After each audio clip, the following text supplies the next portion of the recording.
Hi guys! Welcome back to my channel. Kagabi nga ay nag-attend ng year-end Christmas party ang Das Bea, ang Wilka, ang Mick Brent at ang iba pang artista. Nandoon din nga si Fiang. Ito na nga ang nakakatawa, di ba? May interview na sina Bianca at Dustin na sabi ni Bianca ay single siya. Yes, single siya pero sinagot naman ni Bianca na nakafocus muna siya sa kanyang career at best friend lang sila ni Dustin.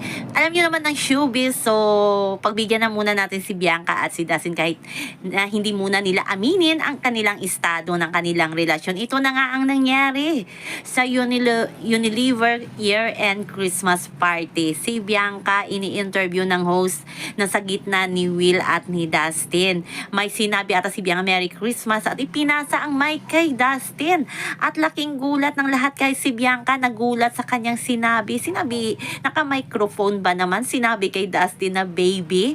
At yun na nga, ang host ay nagulat din at si Bianca napatakip ng kanyang bibig at sabay tingin kay Will na nakatawa. Si Will natawa din at nagulat sa sinabi ni Bianca. Minsan kasi nakakalimutan ni Bianca yung script. Hindi talaga siguro kaya ni Bianca na itago ang relasyon nila ni Dustin.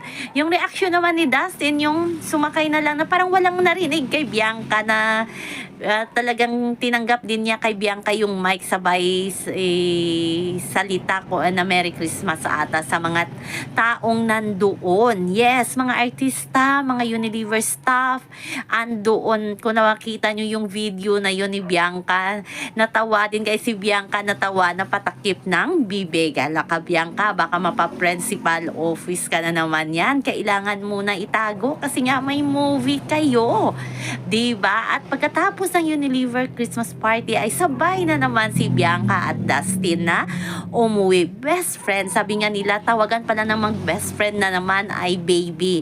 Una love, ngayon baby na naman. O diba, ang cute lang ni Aling Maliit.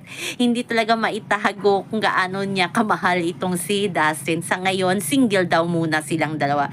Ganon naman, diba, si Daniel nga, si Catherine umamin, 8 years na palang kanilang relasyon. Si Kim at si Yan Lim, umamin ba? Hindi. Si Coco Julia, hindi din umamin. Sabi nga ni Daniel, irespeto nyo na lang ang private life namin. Yun na lang siguro ang intindihin natin ngayon sa Das Bea. So yun naman po guys ang ating update. Sa ngayon hanggang sa muli. Bye-bye!